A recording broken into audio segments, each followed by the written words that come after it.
Hello, YouTube. Today we're gonna watch some more Modern Marvels. We're watching fast food today. If you like my content, you want to help me grow, please do algorithmic interactions such as like, comment, subscribing, etc. Yeah, grab your snackies, grab your bevies. Let's get to watching and learn about fast food. Maybe your stomach is rumbling on a road trip, or you're just a little tight on time. Well, these Speaking of fast food, I got Zaxby's and I got like a little mini funnel cake because of it. classic American icons are known for speed, convenience, and consistency. And whether it's breakfast, lunch, dinner, or a midnight snack, they have got your flavor. What am I talking about? One of the most popular and tasty American food experiences, fast food. Burgers and fries, tacos, fried chicken, sandwiches, milkshakes. The options are endless. And some come with toys. The fast food industry accounts for 200,000 locations spread across the 50 states and brings in a whopping... Yo, there was a, I just learned the other day. There is a, Sonic that, granted... So there's a Sonic really close to me, and then there's another one that is fairly close by. And the one that is quote-unquote fairly close by closed. I didn't know that until I drove past it, and, like, it wasn't a Sonic anymore. Like, it was just, like, gated off and, like, run down. I was like, what the fuck? When did this happen? Anyway. $239 billion a year. Today... Listen, you come into my stream, we watching food shit, okay? We're gonna learn about food. And not in, like, a nutritious way. We're here for snackies. I'm gonna experience what it's like to work the line in one of the most iconic and oldest fast food chains, White Castle. And we're going to explore the Isn't White Castle and, like... food. Just how much... Fucking, what is that? Crystals? Aren't they really similar? Are they the same? I know they're at least similar. I don't like crystals because they cook on a bed of onions, and that's too strong of an onion thing, and I know White Castle does the same. They are the same? Okay, yeah, no thank you. How much beef does it take for this White Castle factory to keep up with the slider craze? How did In-N-Out revolutionize the drive-thru? God, and In-N-Out. where can we find the only copy of KFC's secret chicken recipe? Your order is up because probably. This is Modern Marvels Fast Food.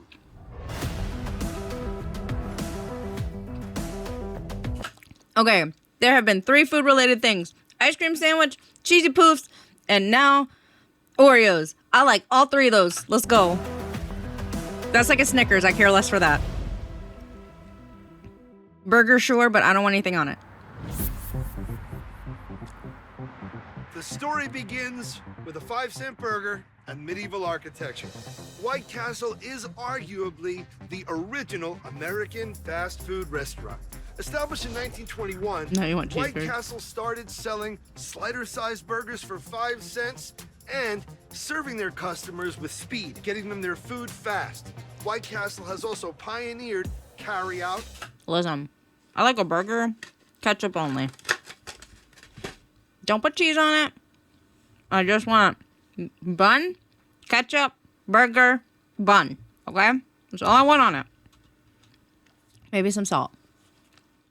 Fast food in the frozen aisle in your grocery store and has been a cultural mainstay for decades. White Castle, Too much onion. those legendary hamburgers and cheeseburgers with the irresistible taste.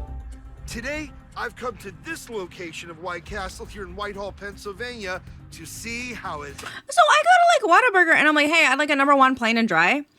And then sometimes they'll be like, do you want cheese on it? And I'm like, no. Sometimes they don't ask and I'm like, okay, because I said plain and dry, right? And I get fucking cheese on it. Like, I hate it. And then I have to like scrape the cheese off and it's like a whole thing. all done.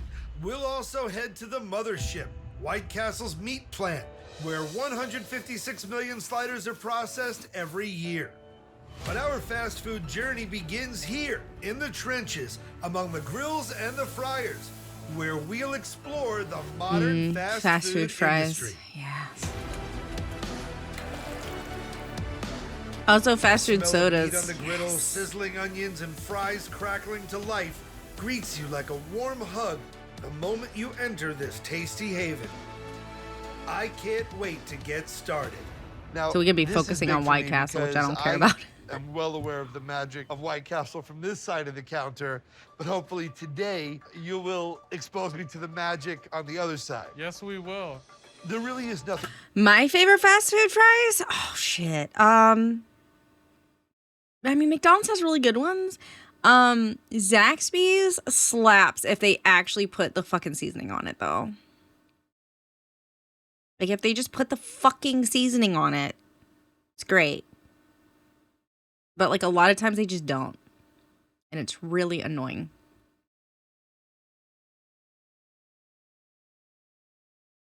Yeah, Zane, you're always going off about the chicken selects. They're not coming back.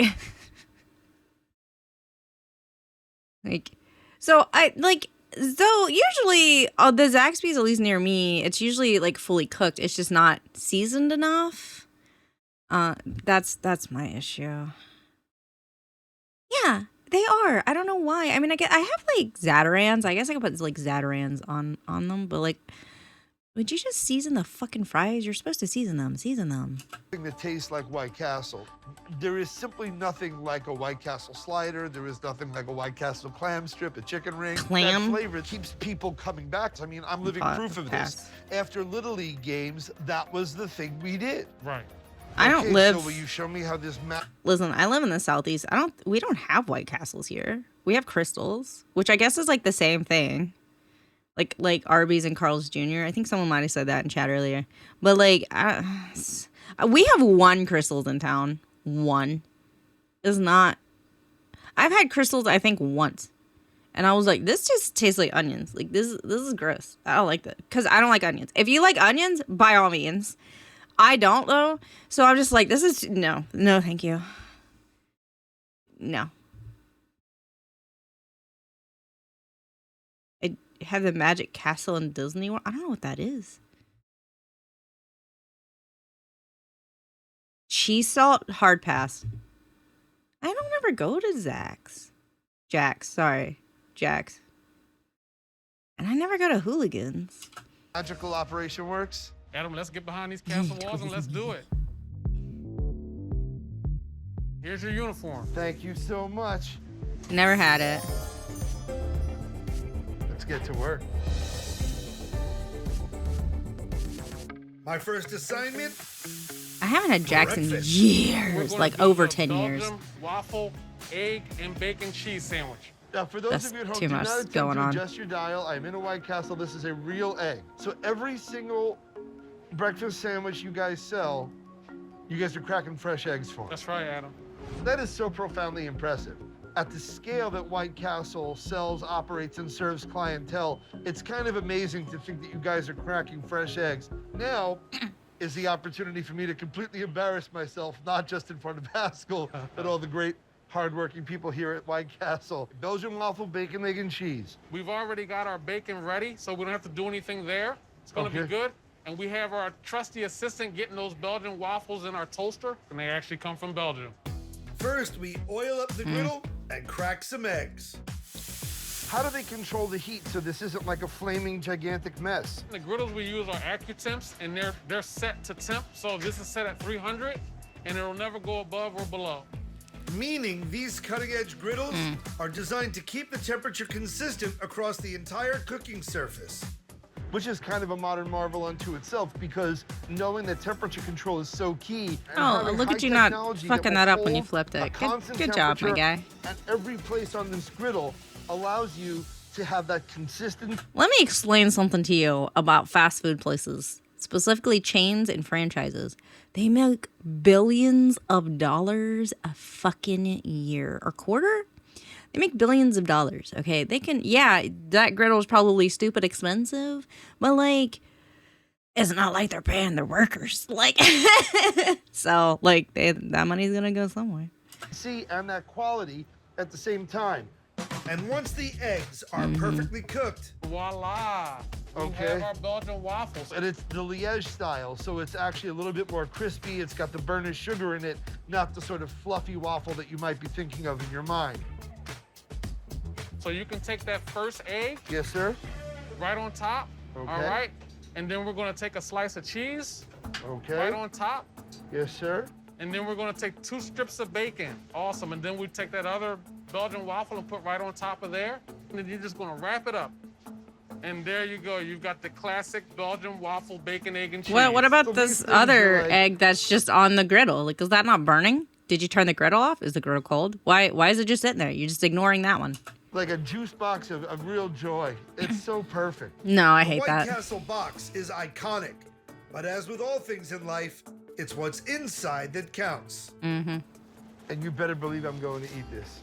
This smells so good. So I would go. I discovered this in Japan, actually.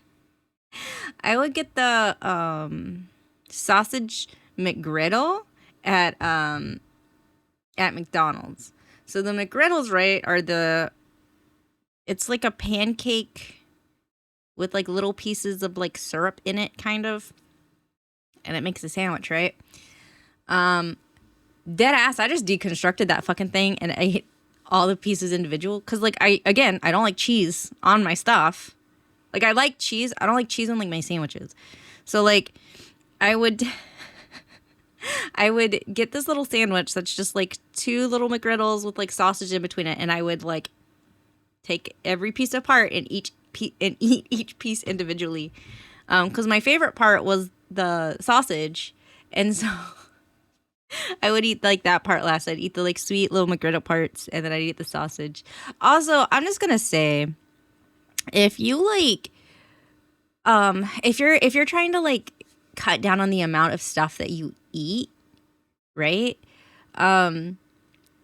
Deconstruct the things that you're eating, or get things that you can deconstruct what you're eating, so that you have to take more bites and chew more, if that makes sense.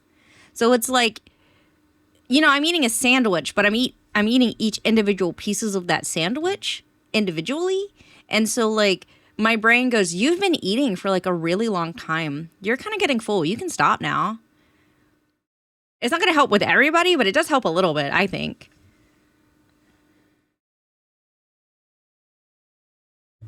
I just never get bacon at these places. Also, it's very rare that I'm up and about during breakfast. And they don't have 24-hour breakfast anymore, so fuck that. Sawdust to solidified oils. Yeah, that's fair.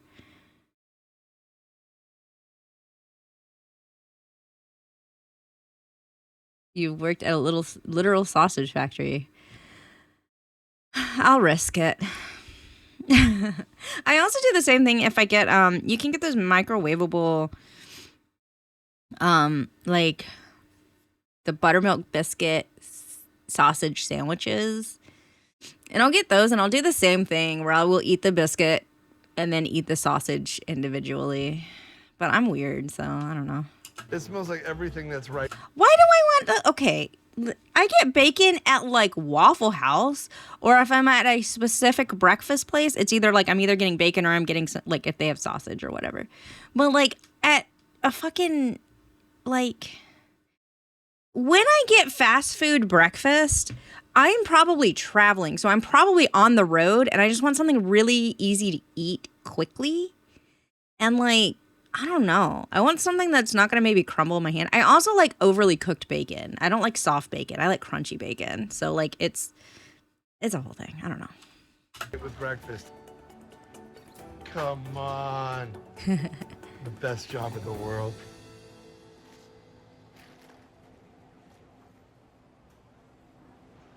Tell me what you think. I mean, obviously My he's first enjoying thought is, it. Why has it taken me so long to order this?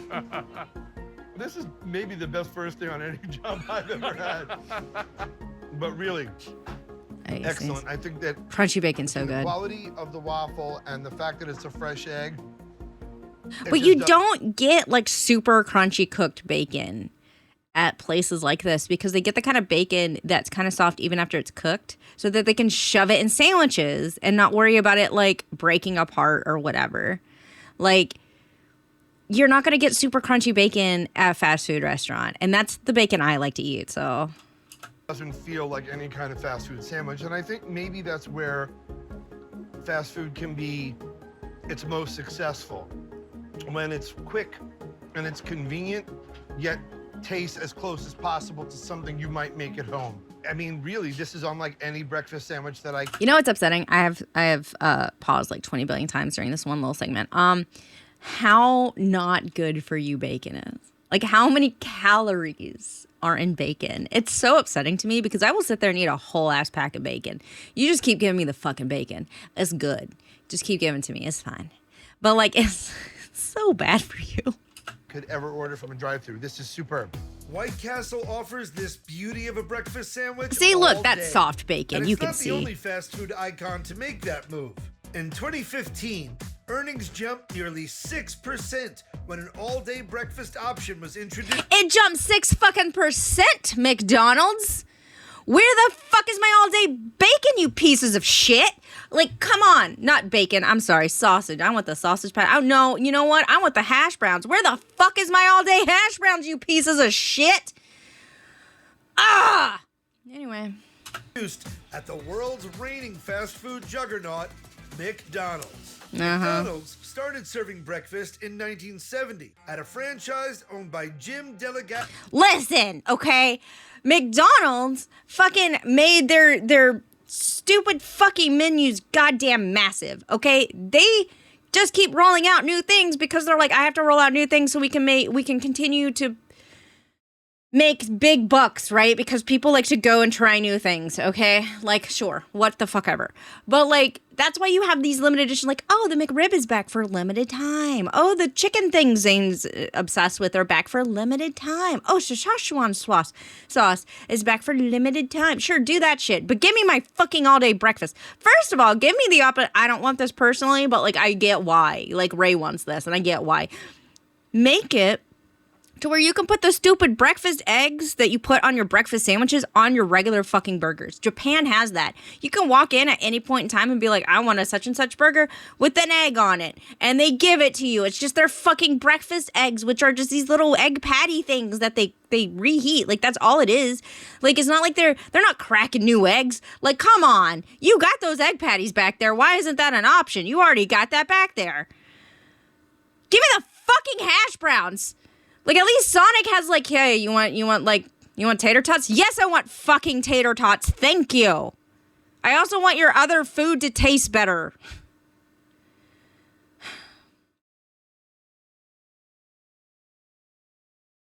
Like, I just, I tried the McRib. It wasn't that great. But I'm really, like, opinionated about barbecue. It was kind of whatever. I was like, I wouldn't get this again. That's just me, though.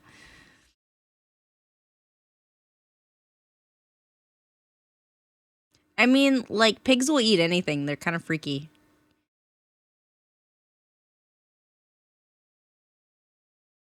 Like, I don't... mad. Let me have my ice cream at any fucking... You're in 24-hour McDonald's. Why does your ice cream machine close at 9 p.m.? Don't tell me it's fucking broken. No, it's not. You just stopped serving ice cream after 9, which I don't understand. And, like, also, like, give me my goddamn hash browns. That's all I want from here are the hash browns and a sausage patty. Get rid of the fucking pancakes. You got McGriddles. Just sell the McGriddles. Like, just sell the McGriddle. You don't, like, it doesn't even gotta be a sandwich. Just be like, instead of these fucking pancakes that are, like, difficult to eat because we're a fucking fast food place. Like, oh my God, it's a fast food place. Why are you giving some people something that you need to eat with, like, a fork and a knife? Like, what? You have McGriddles. Just sell the McGriddles. Get rid of the fucking pancakes. What? Anyway. The man who also invented a little sandwich called the Big Mac. Another franchiser, Herb Peterson, changed the breakfast game when he invented the Egg McMuffin in 1971. This iconic breakfast sandwich was developed as kind of Eggs Benedict on the go. Yeah. In 1977, a breakfast menu debuted at McDonald's locations across the country, and it included hotcakes, sausage, hash browns. Yeah, get rid of the fucking hotcakes. You got McGriddles now. That is the future. Just do that. That's easy to eat on the go. Okay. Okay. Listen, my personal opinion about fast food is that for the majority, you should have food that is easy and quick to eat on the go. For the most part. Yes, people are stopping by on their fucking lunch breaks and they don't have a lot of time. And so they're trying to get fast food. I understand. Like, yes. You should prioritize like things that are easy to eat on the go. That is my personal opinion. That's just me. You know, you can like their hotcakes, that's fine. But it's like, fucking give me my all-day breakfast. Or give me like a limited all-day breakfast. That's fine. Give me my fucking hash browns and my sausage patty at fucking 11 o'clock at night. That's when I want it. Damn it. And English muffins. By 1986, McDonald's is said to serve 1 out of every 4 breakfasts not cooked at home in the U.S. Why is this a deconstructed Egg McMuffin? Breakfast might be the most important meal Like, of the I do day, that, but Now most you're people onto the don't. big leagues. This is where it all happens. But at White Castle, we've got to get ready for the lunch rush. So Adam, here you are. You're at the fry station, affectionately known as the Beast. Okay? And the reason why we call it the Beast is because you'll get hit with a bunch of barrage orders, whether it's fries, mozzarella sticks, chicken rings, chicken breasts, fish nibblers. It can all come at you at one time. Really? This bad boy can cook every single one of those foods to crispy perfection. If you look up, we've got some screens up here. Yeah. This is going to show you when a customer orders, all the fry items will show up here. All right, Okay. so be ready for that. If you look directly straight ahead of you, the red placard there. Yes. So you see number 1 says fries, number 2 says onion rings. So if somebody orders a fry, you come look at the fry, you hit button number 1. That's for fries. Right. Button number 2 is for onion ring. When a food gets dropped into the oil, hitting its assigned button tells the fryer to cook it for a specific amount of time and temperature. Here we've got our fries, Yes, sir. right?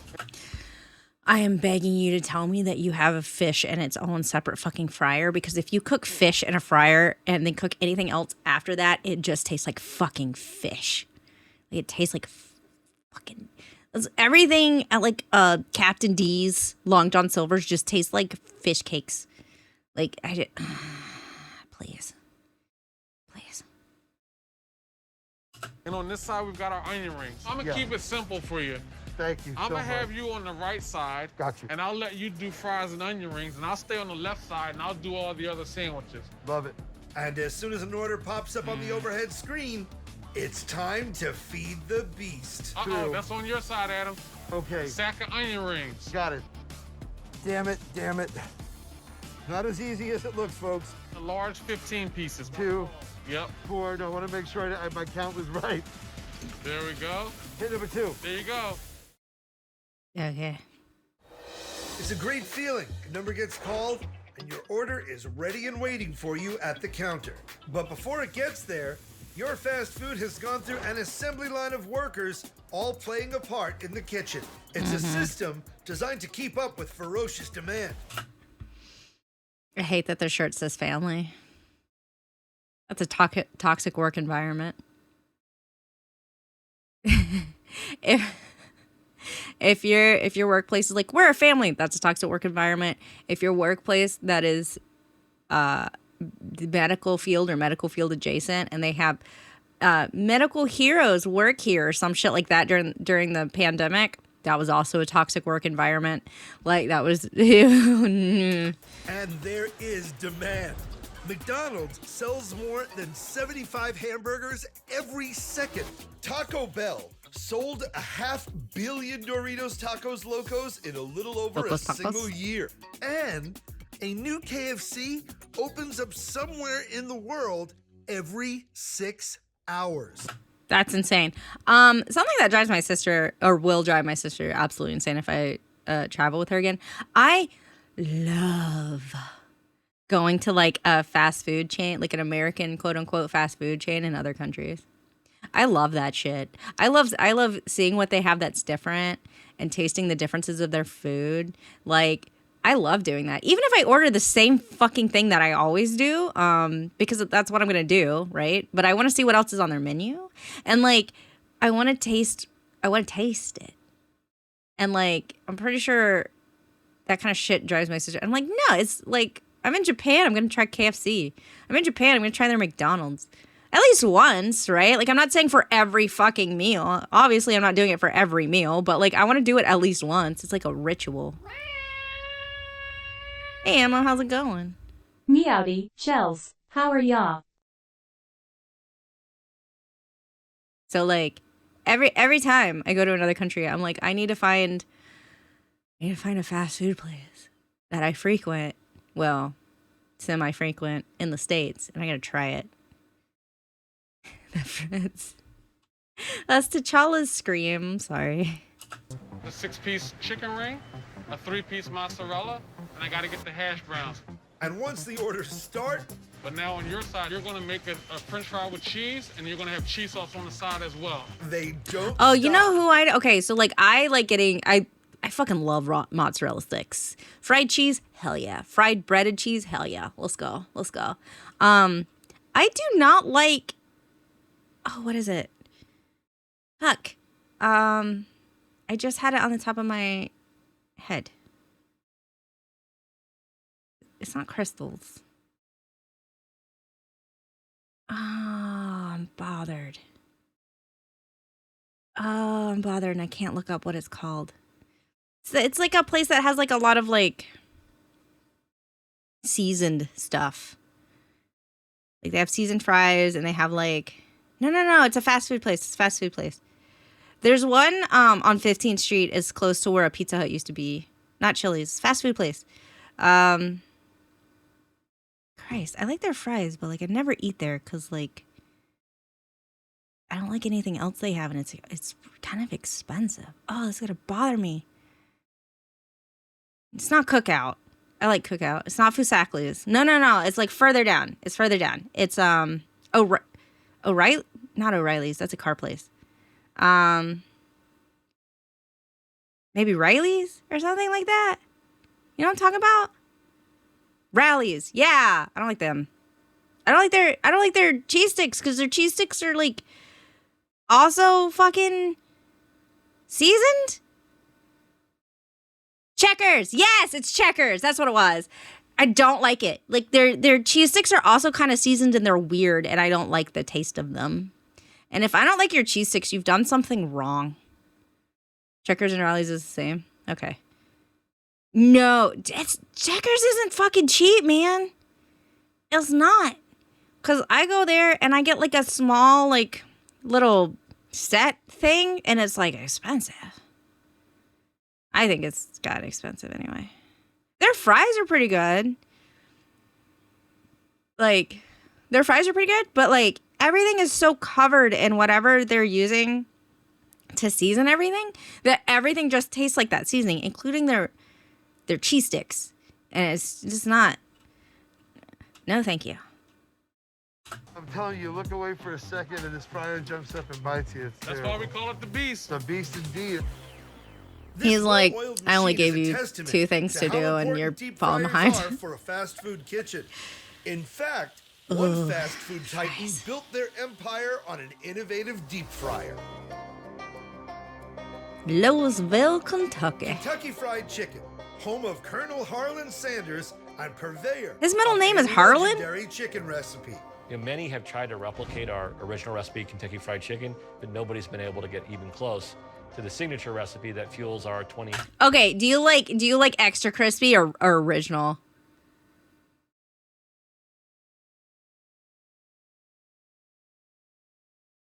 I'm waiting for these answers. Deadass, I will die on the extra crispy hill. Give me that extra crispy shit. Don't give me the fucking original. It's like slimy almost. Like, ew. Fucking extra crispy is where it's at, man. Hell yeah. 4,000 restaurants and $28 billion in business. Also, give me those The heart of our brand is Colonel motherfucking Sanders. mashed He's the potatoes. founder of the brand, and he certainly And a made biscuit. it incredibly successful today. The Colonel made it the world secret recipe that you know today. Colonel Harlan Sanders started selling chicken from his service station in Corbin, Kentucky in the 1930s. Dedicated to perfection, the Colonel refined his chicken recipe until he found the perfect blend of 11 herbs and spices. The magic secret blend caught the attention of Pete Harmon, who partnered with the Colonel and opened the first location of KFC. Harmon What the gave fuck are you talking about? No, they're not. You're getting the wrong kind. Also, white meat or dark meat? My favorite is dark meat. Give me that extra crispy chicken thigh. Let's go. Let us go. It is some good chicken.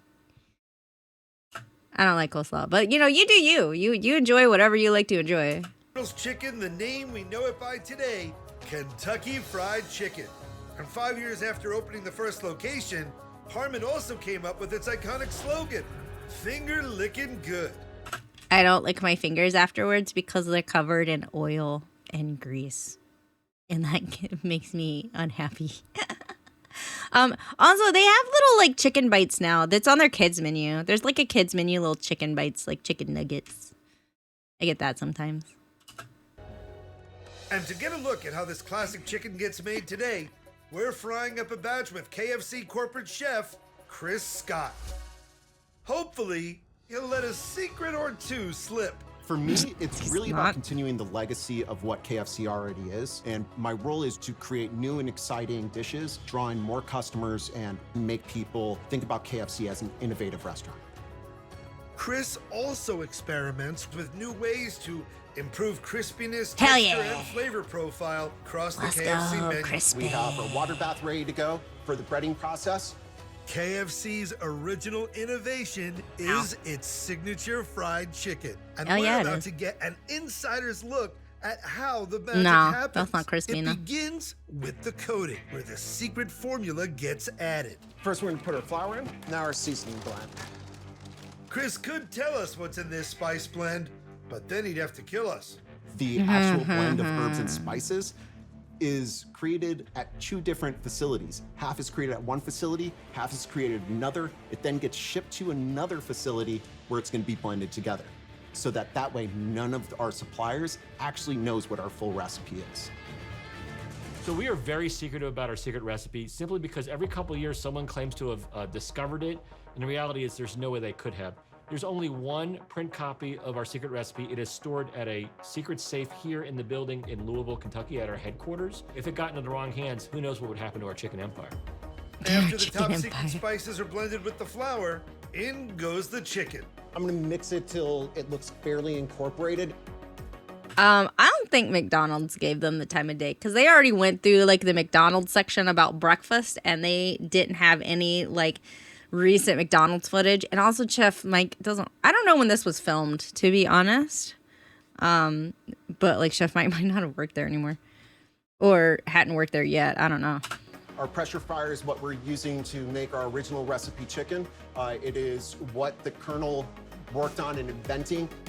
The Colonel developed a special pressure fryer based on a standard pressure cooker. Freshly breaded chicken gets lowered into a chamber filled with oil and then sealed in. As it heats up, the oil cooks the chicken skin rapidly, and the pressure building inside the chamber seals in moisture that would normally evaporate in an open fryer. The result? A moist, juicy piece of chicken encased in a shatteringly crispy skin. It really creates a juicier product, and it sets our 11 herbs and spices really into it, and it actually expedites the cooking process. The original recipe fried chicken is a mainstay, but what's KFC cooking up for the future? We have an amazing innovation history. Triple extra crispy. We're always innovating on new products like our new chicken sandwich. For our Kentucky Fried Chicken sandwich, what we're gonna do is a very similar process as what we would do for our original recipe. Only instead, our chicken fillets are breaded twice for our chicken sandwich. Double breading makes the chicken extra crispy when it's Hell fried yeah. up. And when it's ready, the freshly fried chicken goes on a nicely toasted brioche bun and gets topped with mayo and pickles. No thanks. The future for Kentucky Fried Chicken is incredibly bright. We're constantly innovating to bring new and exciting recipes to our customers. As for exciting new fried phenomena here in the present, Because they were supposed to be spicy, I guess. They were supposed to be like a spicy chicken sandwich. I don't know. I don't give a shit about chicken sandwiches, I'm gonna be honest with you. Like, I don't care for chicken sandwiches. I can eat them, but that's not where I'm going. When I go to Popeyes, I don't get a chicken sandwich. I get like, first of all, I don't often go to Popeyes. And second of all, when I do, I just get like a dark meat little chicken meal. I don't know. I got an order up for White Castle's loaded fries. A pile of People French like- fries fresh out of the beast. people like onions, covered or in not real onions, bacon bits, pickles. melted I don't know. cheese, and ranch sauce. Oh, that looks beautiful, Adam. Oh, look at that. Fortunately, the person who ordered these loaded fries was me. So I'm gonna take this order. The Are you French just fried eating in the fruits of kitchen? my Is that labor. okay? The operative Yeah? word being labor, because of the ensuing food, baby. I recommend the loaded fries. No, thank you. Oh my goodness. If they're not good Adam, what are you feeling standalone, right now? they're Very trash. happy. Like so happy. Like, I can see that warm nacho cheese hitting you, Adam. you know what it is? We talked about how having a real egg He looks so tired. really affects how good the He looks like breakfast he's going in sandwich is. food coma. Things like using real bacon affect how good the fries are. I'm just gonna run some tests on these in the back there. I'm gonna just gonna do some tests for like You just okay? for like corporate evaluation of toppings as related to the mass index of French fries. I'm gonna go back there for a moment, but I'll catch up. I'm gonna be picky. I'm gonna All eat right. these. I'm gonna eat these fries. I'll get back on the beef. How much did Colonel Harlan Sanders get when he sold KFC in 1964? $250,000, $2 million, or $20 million? I don't know. Finger-licking answer when Modern Marvels returns. Not long after KFC became a franchise national brand, Colonel Sanders sold KFC for $2 million. Today, the brand is valued at $8.3 billion. The sizzle. Yeah, I didn't think like in 64 it was gonna be. I didn't think it was gonna be 20. But like, dang. Smell, the taste, the hamburger. It's an icon of the fast food industry, and with good reason. On average, Americans eat up to 30 pounds of burgers every year. And of all the fast food burger joints you can think of, White Castle was the first. And not the think one now I it's ever probably think of. Time to move further into the menu. But that's because Arguably I one of the don't most have one. so- Iconic foods in the American dining landscape, American fast food landscape, the White Castle slider. You're exactly right, Adam. We served over 600 million sliders every year. Whew. I got to have accounted for at least a couple hundred. You know, I just recognized they're wearing like face masks. So this maybe was happening close to the pandemic, right? Like, is this recent? When did this get posted? I'll have to look it up later. Well, I'll give you another stat. We've been open 100 years. We've sold over 20 billion in our history. That's incredible. The reason people have scarfed up over 20 billion of these magical bite-sized burgers is I'm too because of oniony. their taste, but also because of their value. And this was Pass. true from the very beginning. White Castle was founded in 1921 by Billy Ingram and Walt Anderson. The first White Castle location opened in Wichita, Kansas. The story behind the invention of sliders is that Walt Anderson had become so frustrated by the time it took to cook a meatball sandwich, he slammed his spatula down on top of a meatball and flattened it into a small patty, inventing the slider. Sure, I like Anderson sliders. I ran like a small small things. shop They're easy to outside eat. the factories in Wichita. And eventually he opened a storefront called White Castle. When I was little, my grandmother used to make me burgers by using cookie cutters to make like small sliders. Like she'd get those like big round cookie cutters and she'd like cookie cut my little like the bread and the meat so like they're small. I like that shit. In part because the building looked like a castle. The sliders April sold 2021? for a nickel a Okay. pop. And So White Castle is just crystals, and I have a crystals in town. I have one. I've had crystals once. I do not like onions.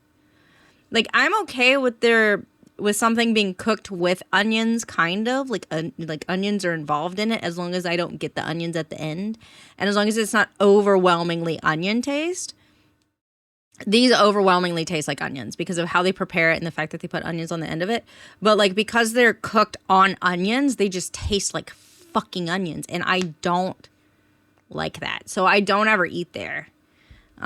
It's also just not possible. It's not all that popular in my town. Like I said, we have one, and it's not the busiest fast food place that we have. they were extremely popular because they were cheap, affordable, and they were encased in these little buns that you could take with you wherever you want. Over the years, the price of the original 5-cent White Castle slider has increased, but has always remained affordable. All right. In the 1960s, you could get a slider for 12 cents, less than half the price for a cup of coffee at the time. By 1970, the price of the slider grew to 14 Today it's cents. $5. About the same as a round-trip subway fare in New York. I don't actually know And how much today, it is today. The average price of a White Castle slider is about 79 cents. Okay, that's you not can get too more bad. than 10 sliders for the average price of a movie ticket. I don't know, That's man. across Movie tickets are expensive nowadays. 377 locations in 13 states, including the one where I'm about to make the slider magic happen. So here Happy we go. for you. First, we're gonna do our buns, and we're gonna take out a set of 30 buns. That's right, 30 buns. That's because White Castle's signature to-go box, the Crave Case, can hold up to 30 sliders. And the massive Crave Crate can house 100 of these puppies. In fact, I mean, I guess the if you're, like- custom griddle that we're cooking on is specially designed to hold exactly 30 sliders at a time. I guess that would be easy if you're Maximizing trying to like efficiency. order How for a fast bunch of can one of your people. workers set up 30 and put together 30? From beginning to end, I've seen team members do it in less than a minute. That is deeply impressive. Let's see if I can break that record. No, Just get you're under not. the You're whole straight up front not gonna do row. it. Pulling out a stack of 24 buns in one go is harder than it looks. Don't drop the buns because they're precious. They are. Oh boy, this is not good. This is not. Oh man, I'm so sorry. I am so fired. Oh God, the humanity. Nope, no records will be broken today. Nope. In my defense, it's my first day. We'll just slide and add them like this underneath, break them at the back. That's your row of 24. Come on. Just like that. And then we'll just grab a row of 6. We're gonna do 30 sliders on this first round. And the first step, grilling onions. Yeah. Perfect. Okay, it's So now the perfect. next thing is our meat patties, 100% beef, Yes, sir. okay? So if you open that meat box to your left, that's right. Okay. And then we're gonna come over here with them, and then to the furthest part of the grill, start at the top, and just layer them down. Boom, boom, boom, boom, boom, boom, boom, boom, boom, boom. Like that? Yep. These sizzling patties are the heart of the White Castle slider. But they wouldn't be the White Castle patties without those 5 signature holes in the meat. And there's a stroke of genius behind this design. When the slider patty hits the griddle, they're stacked on top of a layer of grilling onions. Yeah, the no steam thanks. from the onions gets inside the holes, circulating inside the patty and cooking it all the way through. Which means this is one burger you don't need to flip. This cuts down the time it takes to grill up a fresh batch of sliders. Now we're gonna do the seasoning. Yeah, Now, it's, can you it's tell me not. what this is or no? Can I be honest with you? If this wasn't about White Castle, I would probably be more entertained. Just because like I don't eat White Castle or Crystals. I don't have a White Castle near me. I have one Crystals. I don't eat there. So the only issue why I'm not like more into this like I was into the ice cream one, is because I don't interact with this specific brand. Also, there's not the mystery of the lady and her ice cream sundae that was melting. No. That is a special blend just for White Castle, Is so it really? I cannot indulge the secrets of that seasoning. Okay, all right. So, who knew? Secret special herbs and spices right here at White Castle. Okay. After a gentle dusting, the buns go on top. Salt, Get pepper, and steamed paprika. by the hot onions and meat until No they're one ready should eat to White come off Castle. the grill. So now you got the original sliders off. Yes, sir. Each one gets a pickle. You got it. And One then we're pickle. gonna box them up to go. A pickle. There's All a right. problem. I mean, I guess they're tiny. Oh no, there's one without a box. Oh my Whatever god. shall we do with it?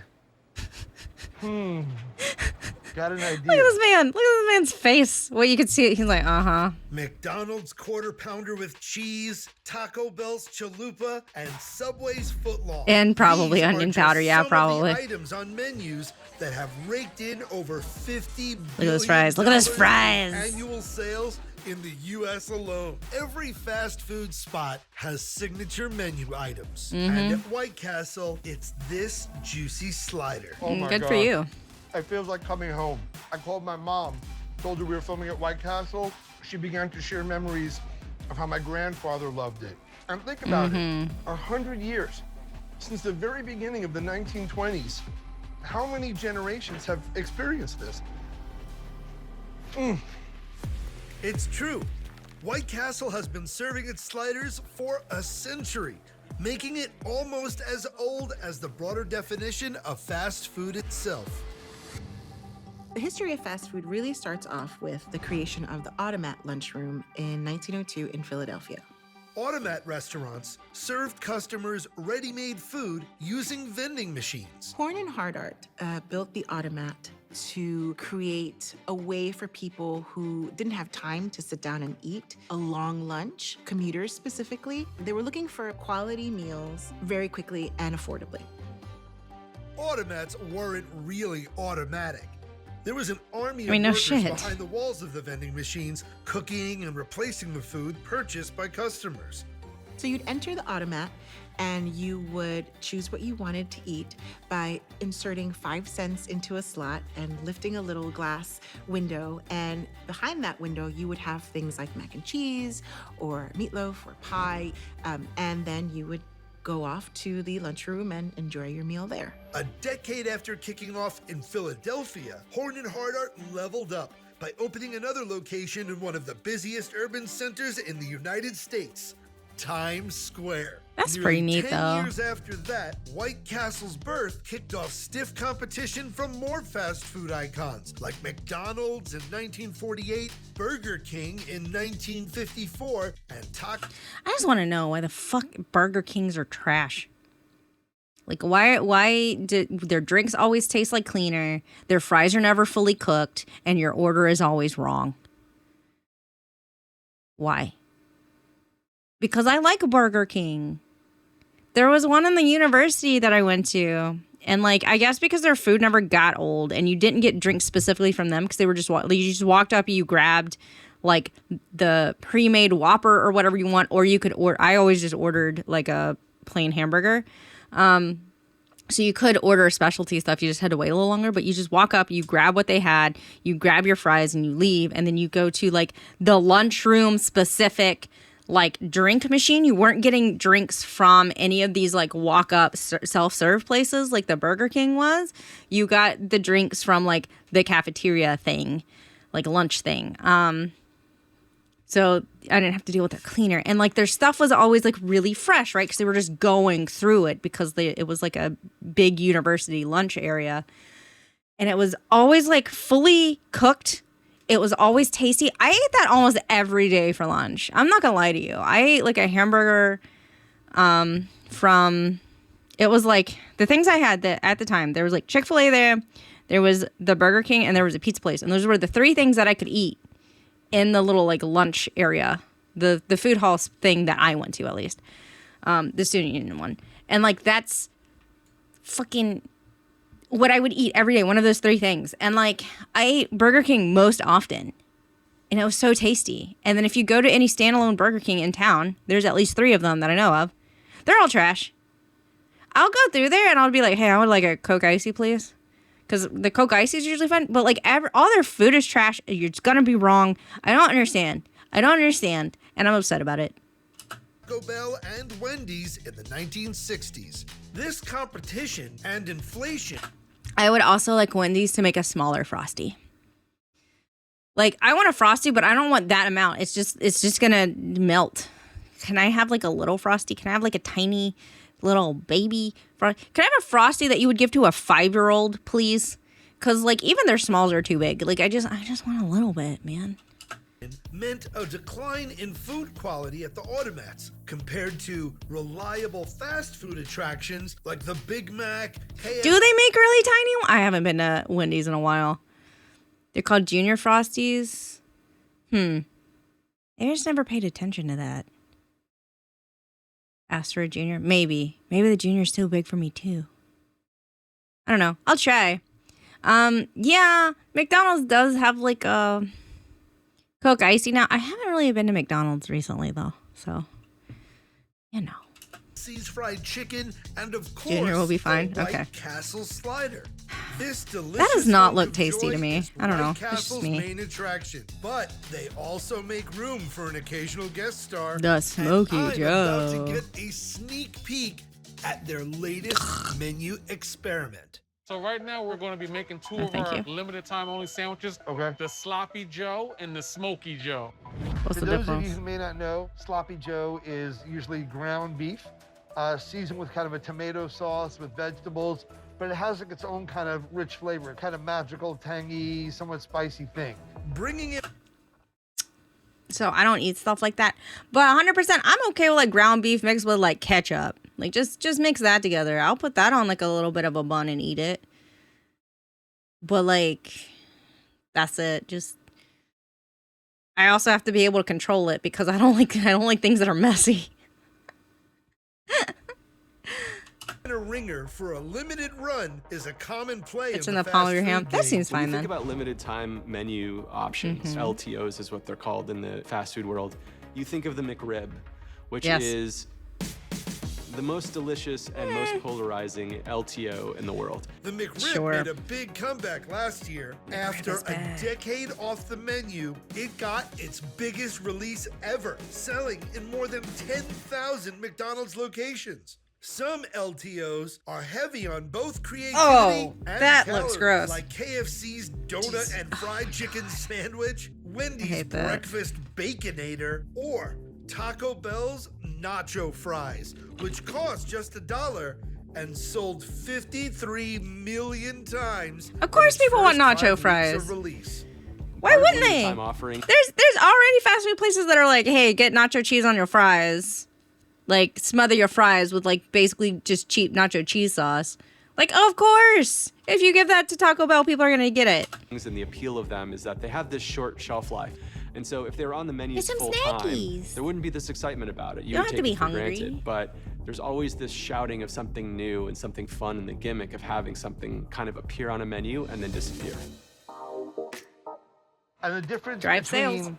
the Sloppy Joe and the Smoky Joe is So we've got that nice onion crisp on top Nope. of that Smoky Joe. And we've also got that nice smoked cheddar cheese on top of that as well. sound delicious. We're going to take 1 scoop of our Sloppy Joe Right. for each sandwich. 1 scoop on each. Yep. We're still Just right on innovating. the bottom bun. Yep. Yep. And you're going to do 1 more scoop on the Ow. other bun. And you can just smell those flavors, Adam. It smells delicious. Just the bun top on top, and that's how you make the Sloppy Joe. That's the classic right there. Okay, right there. Snack on your Right. carrots, And then we're going to do then. our Smoky Joe. Smoky Joe. So you're going to take 1 scoop of our crispy onion. Put it right on top. Yep. And then you should have that smoky cheddar cheese right on top, and then bun on top of that. And that is your classic Smoky Joe slider. Sloppy Joe and the Smoky Joe. Well, after putting in so much hard work, I am going to divest of my mask. It's not the same. That's awesome. It's so good. The same way I've been talking about how the fast food experience brings back memories, and you immediately go back to these memories. Sloppy Joe is one of those like beautiful memories of childhood cafeterias. Nope. Come on, admit it. It looks like your childhood. If you had Sloppy I don't know. I Joes, definitely or were didn't eat fortunate Sloppy enough to Joes. have good Sloppy Joes. Oh, it was like just like this. I don't want Sloppy Joes now. That was delicious. My version of Sloppy Joes is like an overly sauced, like, pulled pork barbecue sandwich. Get that beef shit out of here. Get that tomato sauce and veggies out of here. I'm here for that pulled pork barbecue shit. Like, yeah, drip it in barbecue sauce. Yeah. That's the regular Sloppy Joe, but they also have that Smoky Joe.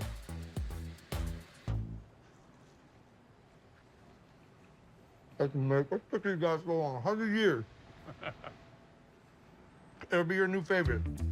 Come in, have it a lot, so it's here often. Please, please, do it for me. This is delicious. I don't could think they stand care. here and quietly enjoy this smoky goodness all day. But it's almost a little too quiet. I have to say, normally you'd have customers like hollering at you from one side. Right. Like I'm picturing like a dinner rush or a Yeah, Saturday. we're only doing a drive-thru, and we're not even doing dine-in right now because of what's going on with the pandemic.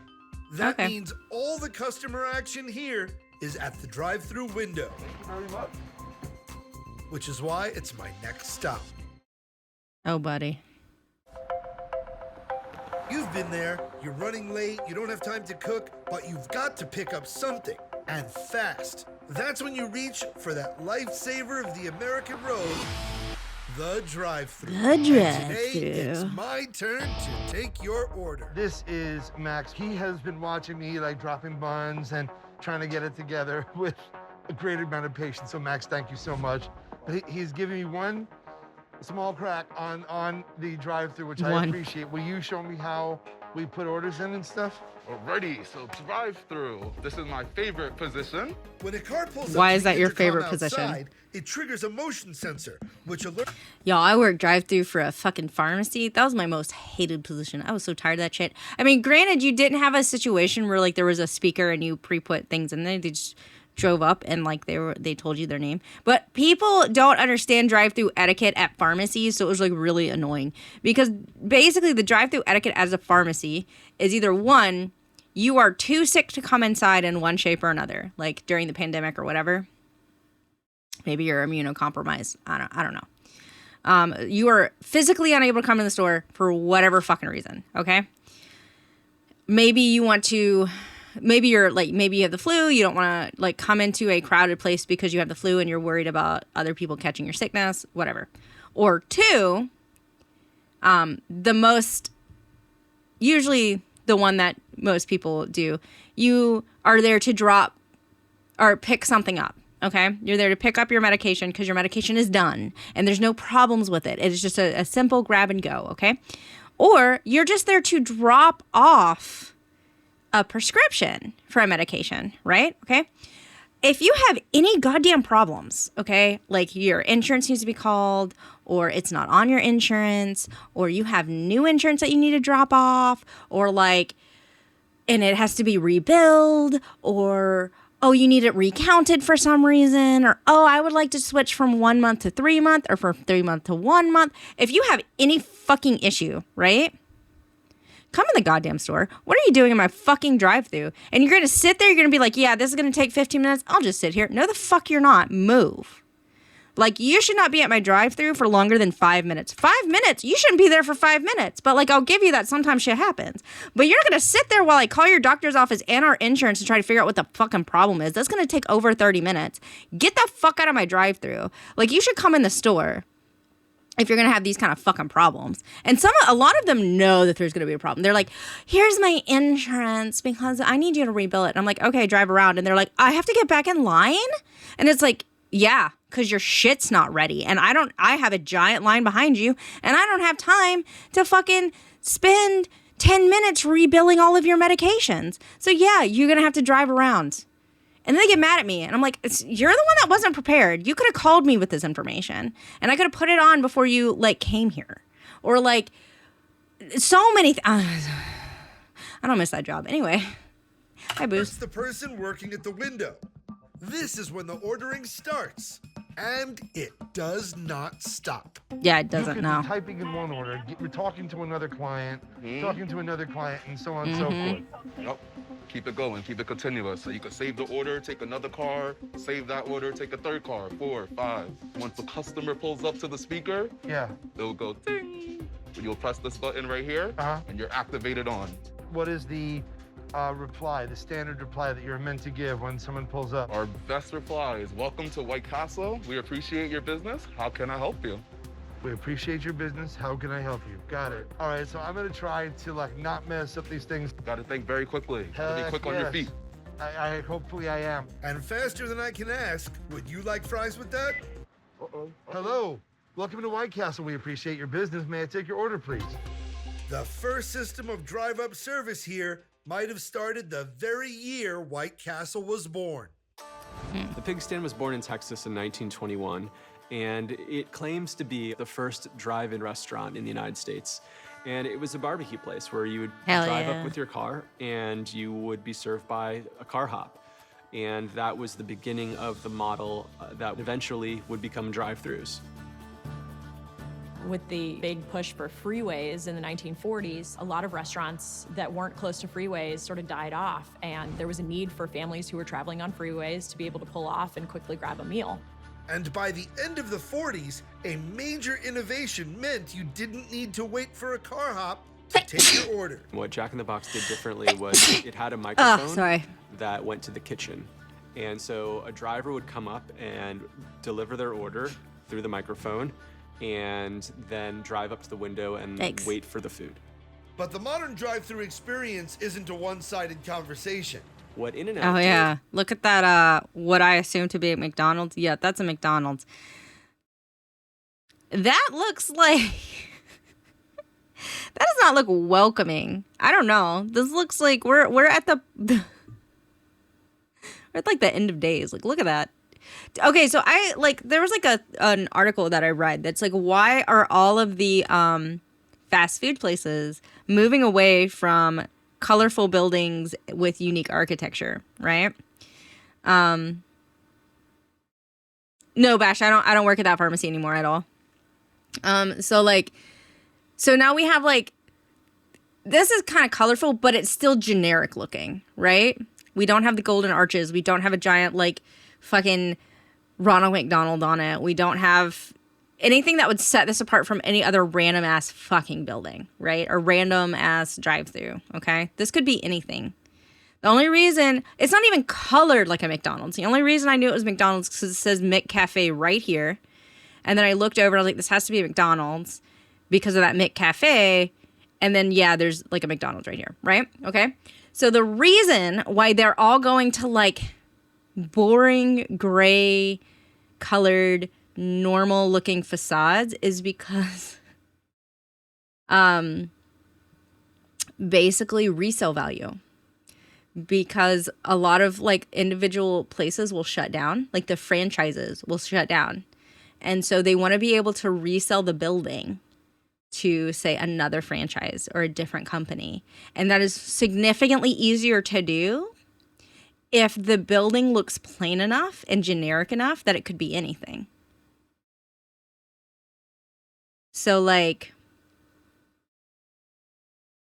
for example, people were like, think about Pizza Huts. You can look at a building that used to be a Pizza Hut and be like, that was a Pizza Hut, right? Because of the roof, how the roof looks. Yeah.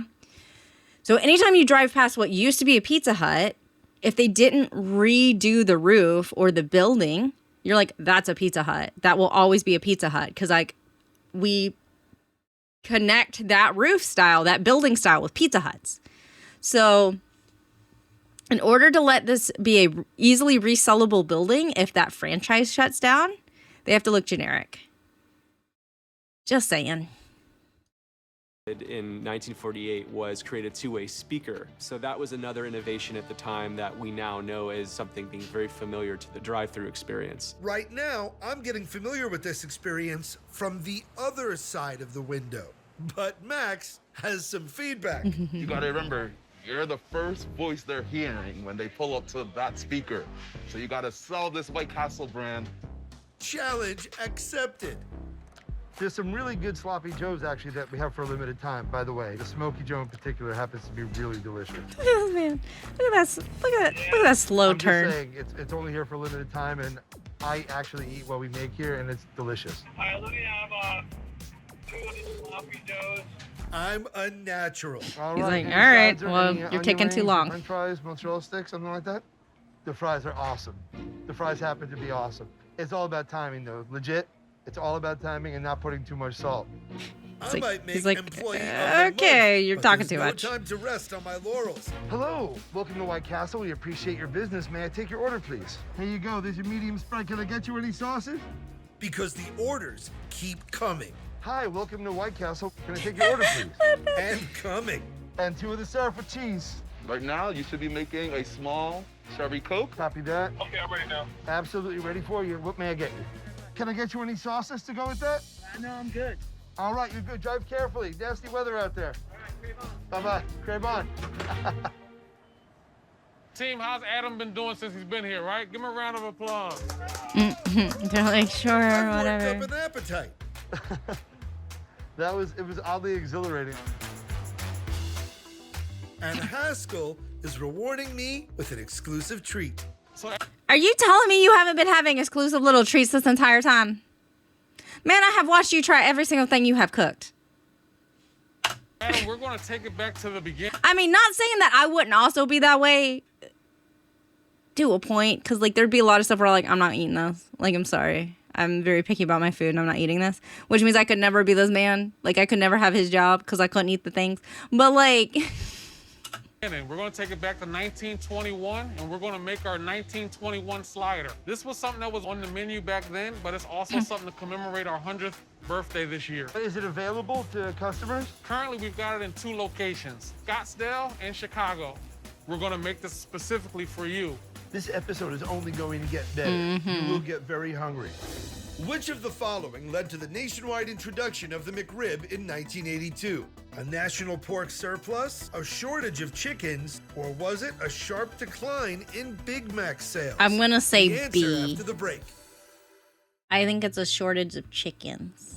The answer is a shortage of chicken. I was According to right. a McDonald's executive chef at the time, when the Chicken McNugget was introduced in 1979, it was so popular, it led to a shrinking chicken supply. Helping franchises make up for this led McDonald's to create the McRib.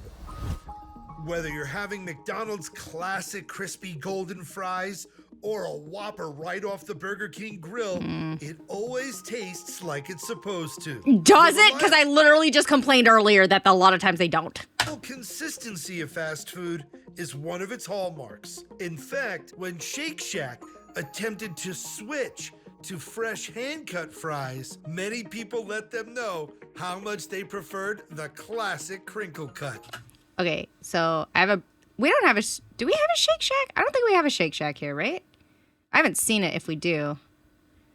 But like, so we have Burger Fi and we have Five Guys. I much prefer Five Guys. I like their fries better. Thanks, Ammo, for the gifted sub. Welcome, Booze, to the destruction. But like, I like the fries at Five Guys. Also, I get like a regular fry, and it's so many fries. I'm like, this isn't a regular, bro. What is with this cup? Like you give me a cup of fries, and then you give me like 3 times the amount of fries that can fit in this cup. I don't understand. I mean, I guess I'm getting like a decent amount for my money, but Jesus fuck, my guys. But fast food also evolves.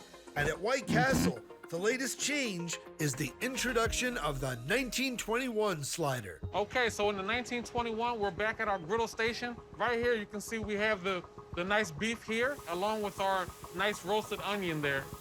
So the onions are already a little bit different because instead of going raw onion and steaming it right in the grill, these have already seen a little bit of heat. Yes. Got it. The patty here doesn't have the same signature holes as the regular White Castle slider, meaning it has to be flipped. It's actually less efficient to make this. But what White Castle is losing in efficiency, they're hoping to gain in flavor. Take that seasoning. Now, this seasoning is different than the other seasoning we use. It is. This is the original. That's right. And this is the 1921 season. No Paprika. doubt also secret blend? That's right. Okay. The spice blend and roasted onions are not the only things different in the 1921 slider. The meat for this specialty slider comes from a local premium beef supplier, but the original slider patties with the 5 holes come from a little farther away. Okay, so like he was like shaking that little shaker thing right over where the steam was coming out. I'm like, you're just gonna cause like condensation, and the holes of that little shaker are gonna like close because like stuff's gonna get trapped in there because they're wet. You know what I'm talking about? It's too close. Getting too close. Yeah, that's what I was talking about. Like nothing came out of that shaker. We're here at White Castle's Zanesville Meat Processing Plant, or as we like to call it, the providers of sliders. Who are you? What is this? Where are these nuggets? My name is David Wright. I oversee all of the manufacturing operations in White Castle. White Castle was started by my great-grandfather, Billy Ingram. A lot of Billy's friends called it his crazy hamburger experiment. And this is where that crazy Keep it in the experiment family. has led the company today. At this facility here, this is where we take beef trimmings, grind them, turn them into those delicious White Castle slider patties that you get to eat in our restaurants and at our retail products. Currently, the Zanesville meat facility processes 650,000 sliders a day, 3.2 million sliders a week, and 13 million sliders a month. The whole process begins on our loading dock. We get shipments of frozen ground beef in 5 days a week. Trucks come in bringing us frozen ground beef. We unload those trucks. We put about 250,000 pounds of beef a week through this freezer. All that meat gets thoroughly inspected before it's ground down, mixed, then ground down again. The slider meat is then pushed through a special mold to take shape. That meat horn is what gives it that wonderful square shape. Meat horn sounds like an edible musical instrument, but it's actually a sculpting tool. Musical instrument, huh? That's what it sounds like to you? I may have been on the internet too long, as I have said multiple times. But it's not an edible musical instrument, my guy. I'm just saying. Like, I'm just saying. You feel me?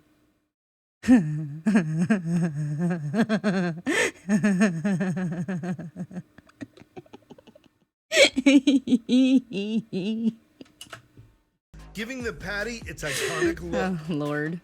This is where we get our 2x2 square patty with the 5 holes in it. If you look at these 5 rods right here, that's what creates the holes in our patty. The meat horn doesn't just poke holes. It also shapes the ground meat into blocks that get sent to a freezer. We're in there for 20 minutes. Gives us the perfect crust, so when we slice it, we get a nice even slice on our hamburger pad. Those slicers have the ability to slice up to 1,000 slices a minute. The finished I was looking at this like, this looks like stacked, packed, and spam. shipped out to White Castle restaurants to the tune of 156 million sliders a year, including a shipment that ended up right here. So now we take that slider press off.